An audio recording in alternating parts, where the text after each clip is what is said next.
Planets के बाद हम लोग बात करते हैं कुछ और चीज़ों की जो कि गैलेक्सीज में पाए जाते हैं, जो हमारे सोलर सिस्टम में पाए जाते हैं। सन और प्लैनेट्स के अलावा हमारे पास जो चीज़ें थी वो हमने डिस्कस की थी कि ड्वार्फ प्लैनेट्स होते हैं हमारे पास मून्स होते हैं, एस्ट्रॉइड्स होते हैं, मीटरॉइड्स होते हैं, कॉमेट्स होते हैं और कॉन्स्टलेशंस होती हैं। ये सारी चीज़ें हमारी सोलर सिस्टम में पाई जाती हैं।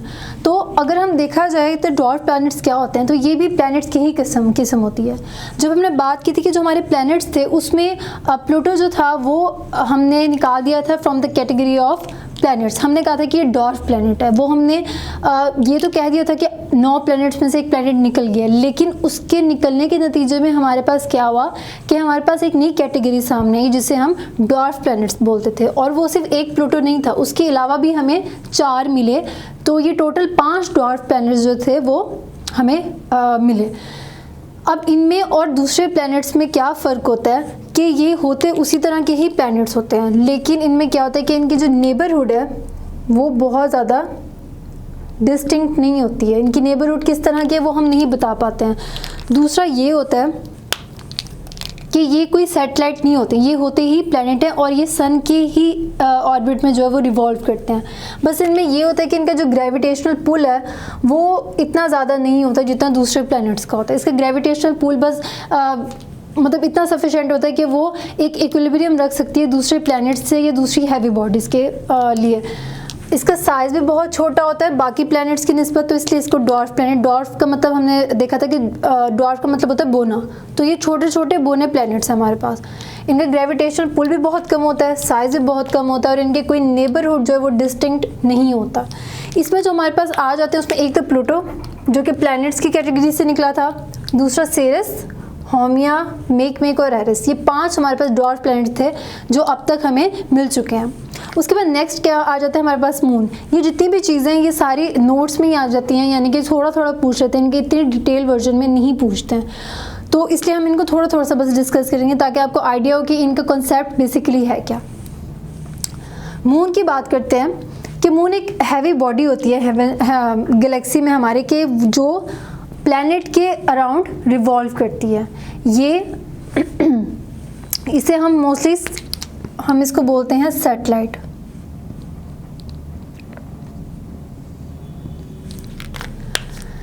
मून को अक्सर समझा जाता है, कुछ लोग मिसअंडरस्टैंड करते हैं मून एक प्लैनेट है, लेकिन मून जो है वो एक ऐसी चीज़ होती है, ऐसी बॉडीज़ होती हैं जो उन प्लैनेट्स के इर्द गिर्द रिवॉल्व करती हैं। कुछ प्लैनेट्स के मून होते हैं, कुछ के नहीं होते। जैसे अगर हमारी अर्थ है तो उसका एक ही मून है जिसको हम ल्यूना बोलते हैं। मार्स के इस तरह से 2 मून्स हैं। बाकी जिस तरह से हम कैटेगरी आगे बढ़ते जाते हैं उनके मून्स की जो तादाद है वो भी बढ़ती जाती है। मून में हमारे पास कोई एटमॉस्फेयर नहीं होता है। मून पे अगर चले जाएं तो उस पर कोई एटमॉस्फेयर नहीं होता। उसके अलावा इस पर कोई इनर्ट गैसेस भी नहीं होती हैं, यानी कि हीलियम, नियॉन वगैरह इस तरह की कोई भी इनर्ट गैस मून पे नहीं पाई जाती है। इसकी डेंसिटी की बात करें तो डेंसिटी इसकी ऑलमोस्ट 3.347 ग्राम पर सेंटीमीटर क्यूब होती है। ये कुछ वैल्यूज़ हैं जो आप याद कर सकते हैं, जो आप पेपर में लिख सकते हैं।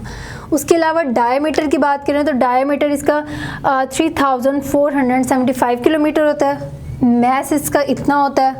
और इसका अगर साइज़ देखा जाए कि अगर हमारी अर्थ के गिर्द कोई मून रिवॉल्व कर रहा है तो उसके जो साइज़ है वो कितना होता है, ऑलमोस्ट जो हमारी अर्थ है उसके 1/4 साइज़ होता है किसी भी मून का। उसके अलावा टेम्परेचर जो होता है वो इस पर बहुत कम होता है। इसका जो सरफेस है बहुत कोल्ड होती है मून की, क्योंकि एटमॉस्फेयर कोई ख़ास नहीं होता, सन के इतना कोई इफेक्ट भी नहीं होता उस पर, तो इस वजह से ये बहुत ठंडी सरफेस होती है इसकी। उसके अलावा जो डिस्टेंस है इसका अर्थ से, जो हमारे ल्यूना उसका अगर डिस्टेंस देखिए हम अर्थ से तो वो हमारे पास इतना बनता है, इतने किलोमीटर डिस्टेंस है ऑफ मून फ्रॉम अर्थ। उसके बाद नेक्स्ट चीज़ आ जाती है एस्टेरॉइड्स। एस्टेरॉइड्स हमारे पास, इनको हम लोग प्लैनेटॉइड भी बोलते हैं या फिर माइनर प्लैनेट्स भी बोलते हैं, यानी कि ये प्लैनेट्स की तरह के ही छोटे छोटे प्लैनेट्स होते हैं, लेकिन बेसिकली ये वो होते नहीं हैं।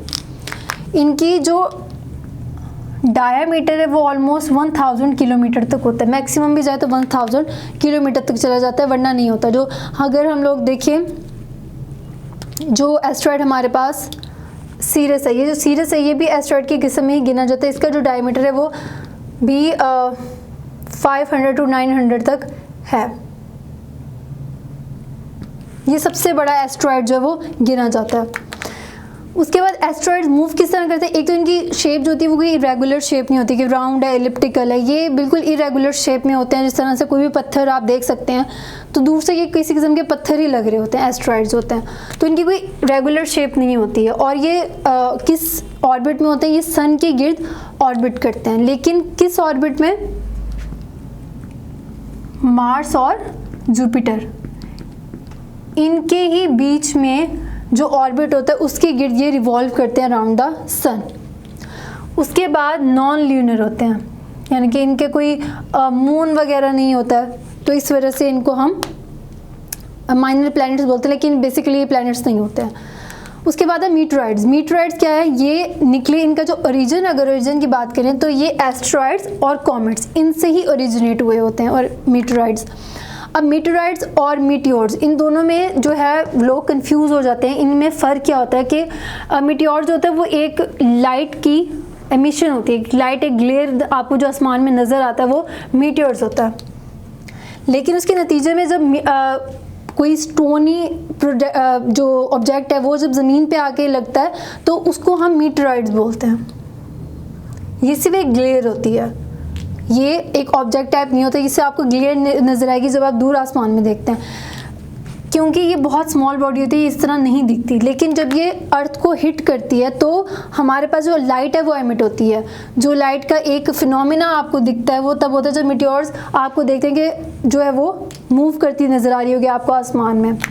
उसके अलावा ये जो पाई जाती है ये पूरे स्पेस में ही पाई जाती है, कहीं ना कहीं मीटियोर्स पाई जाते हैं, और इसकी शेप भी कोई रेगुलर नहीं होती, ये इरेगुलर शेप में होता है। उसके बाद बात करते हैं कॉमेट्स की। कॉमेट्स क्या होते हैं, ये एक तरह का वोलेटाइल आइसिस हम इनको बोलते हैं, कि अक्सर आपने देखा होगा दुमदार सितारा जिसे बोलते हैं, कॉमेट्स उनको बोलते हैं।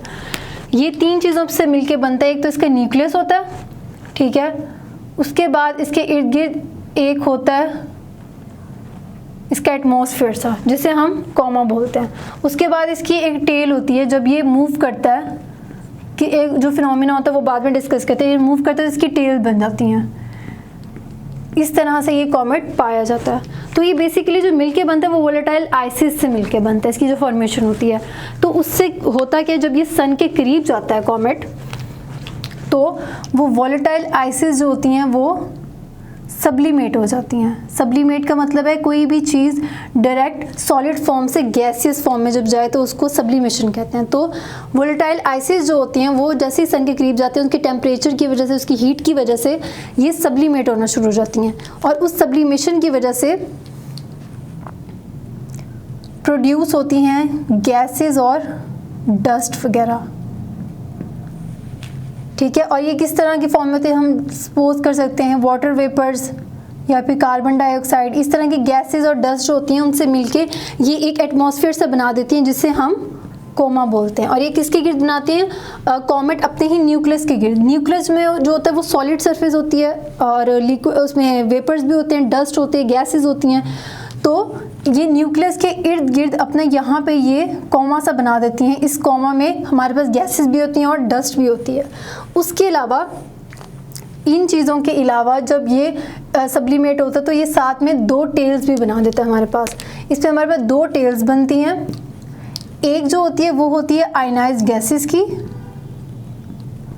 और दूसरी होती है डस्ट की। तो इस तरह से ये आपको दिखता है, जब ये मूव करता है तो कॉमेट दिखाई देते हैं, तो उसको हम इस तरह से डील करते हैं। लास्ट में हमारे पास है कॉन्स्टलेशन। कॉन्स्टलेशन होता है बेसिकली कलेक्शन ऑफ स्टार्स, यानी कि जब बहुत सारे स्टार्स इकट्ठे मिलके एक झुरमुट सा बना दें तो उसको हम कॉन्स्टलेशन बोलते हैं। ये अक्सर फिनोमिना देखा जाता है आफ्टर सनसेट और बिफोर सनराइज। रात के वक्त ये आप देख सकते हैं इसका फिनोमिना कॉन्स्टलेशन का, जहाँ पे स्काई जो वो क्लियर हो वहाँ पे कॉन्स्टलेशन दिखाई देते हैं, स्पेशली जब नॉर्थ साइड है वर्ल्ड की वो वहाँ पे। और इसकी नेमिंग किस तरह की जाती है कि ये कॉन्स्टलेशन इसका नाम ये है, इस कॉन्स्टलेशन का नाम ये है। तो वो अक्सर जो साइंटिस्ट रखते हैं वो किसी टूल्स पे, एनिमल्स पे, किसी प्रोडक्ट पे, किसी भी चीज़ पे वो उसका नाम रख देते हैं। जैसे जो सबसे बड़ा कॉन्स्टलेशन पाया जाता है वो है हाइड्रा, तो इसका जो नाम है वो हाइड्रो से रखा गया, यानी कि वाटर से। सबसे बड़ा कॉन्स्टलेशन जो पाया जाता है गैलेक्सी में वो कॉन्स्टलेशन होता है। तो ये सारी छोटी छोटी चीज़ें थी जो होती थी हमारे अंदर, हमारे सोलर सिस्टम में।